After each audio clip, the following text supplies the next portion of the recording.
नमस्कार, मैं हूं अजय भांबी। नक्षत्रों की उस दुनिया में आपका स्वागत है जहां आपके लक की लकीरें एक सुंदर भविष्य को आकार देती हैं। क्या आपने कभी सोचा है कि एक इंसान कम मेहनत करता है और सुख, समृद्धि, सफलता और सम्मान उस इंसान के मुकाबले ज़्यादा पाता है जो पहले वाले इंसान से दुगनी मेहनत करता है? तो फ़र्क कहाँ है? दरअसल ईश्वर कभी किसी के साथ अन्याय नहीं करता, वो सबको कुछ ना कुछ विशेष देता है। इंसान को यह पता नहीं होता कि उसके अंदर क्या खास है। जब कोई सही ज्योतिषी या भविष्यवेता उसे बताता है कि उसकी मेहनत की सही दिशा या दशा क्या है, तब वही इंसान की तरक्की में तेज़ी दिखाई देने लगती है। अगर उसके पास जीवन में जो संघर्ष चल रहा है वो संघर्ष भी ख़त्म होने लगता है। अगर उसके पास कोई दिक्कत है वो भी समाप्त होती है। आज हम इसी अध्याय पर विशेष रूप से बात करेंगे। तो बिना देर किए अपनी कुंडली निकालिए और पहला पन्ना खोलिए और देखिए क्या आपका नक्षत्र श्रवण है या आपके किसी खास का नक्षत्र श्रवण है। अगर हाँ, तो आज आपके व्यक्तित्व और भाग्य का एक ऐसा सच सामने आएगा जिसे जानकर आप खुद को एक नए नज़रिए से देखेंगे। समय सिर्फ हाथ में पहनने वाली या दीवार पे लटकने वाली घड़ी नहीं होता। यह व्यक्ति के भाग्य का चक्र है। कौन सा दिन किस काम के लिए श्रेष्ठ है, कब मन स्थिर रहेगा, कब फैसला लेना चाहिए, ये सब पंचांग में छिपा विज्ञान है।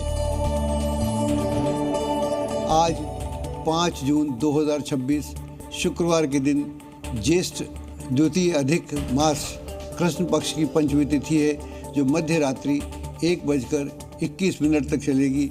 उसके बाद षष्ठी तिथि प्रारंभ हो जाएगी। पंचमी तिथि को जन्मे लोगों में ये खूबी होती है कि ये लोग किसी भी माहौल में समयानुसार अपने आप को ढाल लेते हैं और ये कुशल व्यवसायी भी होते हैं। अब बात आज के नक्षत्र की। दर्शकों, अपनी कुंडली का पहला पन्ना देखिए। अगर वहाँ आपका नक्षत्र श्रवण लिखा है तो अपने नक्षत्र के बारे में जानिए। श्रवण राशि चक्र का 22वां नक्षत्र है जो शनि की राशि मकर में 10 डिग्री से लेकर 23.20 डिग्री तक फैला हुआ है। इसका मुख्य तारा है एल्टेयर अल्फा डेल्फाइन। इस नक्षत्र का स्वामी चंद्रमा है। भगवान विष्णु भगवान इसके देवता हैं। भगवान विष्णु की मदद से मायावी दुनिया में छिपे हुए रहस्यों का सत्य को पता लगाया जा सकता है।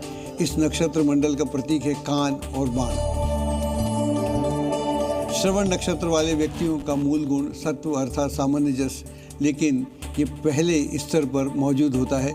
दूसरे स्तर पर मामला बदल जाता है। दूसरे स्तर पर तमस यानी अकर्मण्यता का प्रभाव होता है और रजस अर्थात सक्रियता तृतीय स्तर पर है। इस नक्षत्र की मूल प्रेरणा अर्थ यानी निर्देशित गतिविधियां हैं।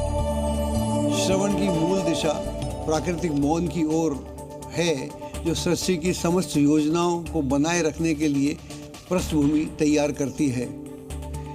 इस नक्षत्र में ऐसी शक्ति है जो इसमें जन्मे व्यक्ति को गहन ध्यान की ओर ले जा सकती है। लेकिन अगर श्रवण नक्षत्र वाला व्यक्ति ध्यान का मार्ग छोड़कर भौतिकता का चुनाव करता है तो उसमें उलझा ही रह जाता है। श्रवण नक्षत्र के 2 प्रतीक हैं। पहला है कान यानी ईयर और दूसरा है एरो यानी बाण। कान हमारे जीवन का सबसे महत्वपूर्ण अंग है। ये सबसे ज़्यादा पैसिव है और सबसे ज़्यादा एक्टिव है। कान को कुछ नहीं करना पड़ता। आप यहाँ बैठे हुए हैं, मैं यहाँ जैसे यहाँ बैठा हुआ हूँ तो मुझे दूर की आवाज़ भी सुनाई देती है, पास की आवाज़ भी सुनाई देती है। मैं कुछ नहीं करता, कान अपने आप सुनता है। तो सुनना के लिए आपको ज़्यादा प्रयत्न नहीं करना पड़ता। अगर आदमी को देखना हो तो उसको ऐसे पास आंखें पास लानी पड़ती हैं।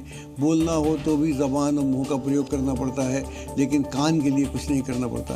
कान पैसिव लेकिन एक्टिव है, बिना कुछ किए करता है। श्रवण, इसलिए श्रवण हमारे श्रुतियों में, हमारे वेदों में और हमारे उपनिषदों में श्रवण और श्रुति का बड़ा ज़्यादा महत्व था, क्योंकि कान कुछ ना करते हुए सब कुछ करता है। और एरो, इसकी दूसरा इसका प्रतीक है एरो यानी बाण। तो आप वही सुनते हैं जो आप सुनना चाहते हैं। अगर आप कोई आदमी लेक्चर भी दे रहा है, बोल भी रहा है, मैं भी बोल रहा हूँ, तो आप वही सुनेंगे जो आप सुनना चाहते हैं। तो बाण मतलब कान को वो दिशा देता है, आप वही सुनते हैं जो आपको पसंद है, वरना लेक्चर चलता रहता है, बातें होती रहती हैं, आप सुनते नहीं। तो कान इतना एक्टिव है जबकि है पैसिव। अगर आपका नक्षत्र श्रवण है तो सुनिए, आपकी सबसे बड़ी ताकत श्रवण चंद्रमा शनि का समन्वय आपको सामान्य जस का गुण प्रदान करता है। इस गुण की वजह से आप अपने जीवन की समस्याएं जब आती हैं तो उन्हें स्वतः ही दूर कर लेते हैं या कर सकते हैं। इस गुण की वजह से आपका अतीत आपको जकड़ नहीं सकता और वर्तमान आपको आपके मकसद से हिला नहीं सकता।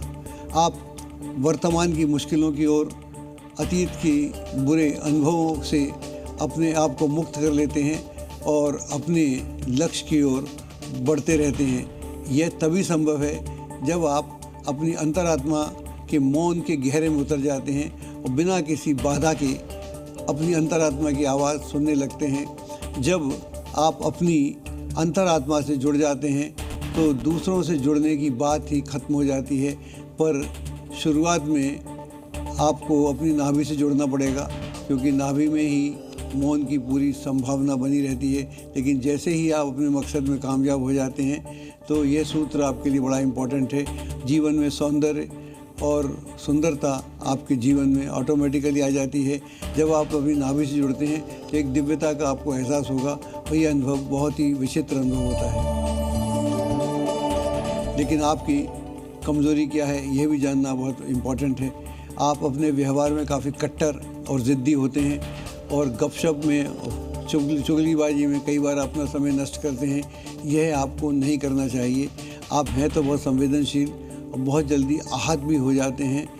अपने जीवन की शुरुआत में तो आपको बहुत तरह के भ्रमों का शिकार होना पड़ता है, लेकिन जैसे जैसे आप बढ़ते हैं, उम्र बढ़ती है, तो आप मुक्त होते जाते हैं। आपको ईर्ष्या से भी दूर रहना चाहिए और हीन भावना से भी आपको दूर रहना चाहिए।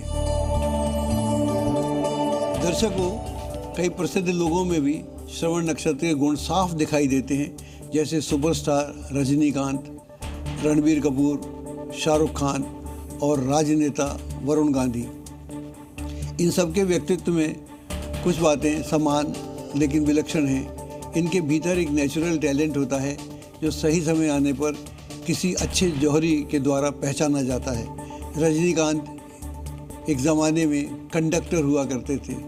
रणबीर कपूर हैं तो प्रसिद्ध कपूर ख़ानदान से, लेकिन इनके टैलेंट को पहचाना संजय लीला भंसाली ने और इन्हें अपनी फिल्म सांवरिया में मौका भी दिया। और शाहरुख खान के टैलेंट को हेमा मालिनी ने पहचाना था, तो इनको पहला मौका कोई दूसरा देता है और उसके बाद ये हैं तो रत्न, लेकिन इनको जौहरी की तलाश है। जौहरी अगर मिल जाए तो फिर इनके भीतर जो सुंदर रत्न है उसको पहचान सकता है। अब चलिए बात करते हैं आज के योग की। आज 9:43 तक ब्रह्म योग रहेगा, उसके बाद इंद्र योग प्रारंभ होगा। ब्रह्म शब्द का संबंध सृष्टि, ज्ञान और परम सत्य से है, इसलिए ब्रह्म योग जातक को बौद्धिक और आध्यात्मिक उन्नति की ओर ले जाता है। लेकिन इस योग में जन्मे लोगों को यह सलाह दी जाती है कि केवल विचारों में न उलझें और अत्यधिक आदर्शवाद से बचें। व्यवहारिक दृष्टिकोण भी रखना बहुत ज़रूरी है। इसके बाद आता है करण। आज दोपहर 12:26 तक रहेगा कौलव करण, उसके बाद तैतिल करण प्रारंभ हो जाएगा।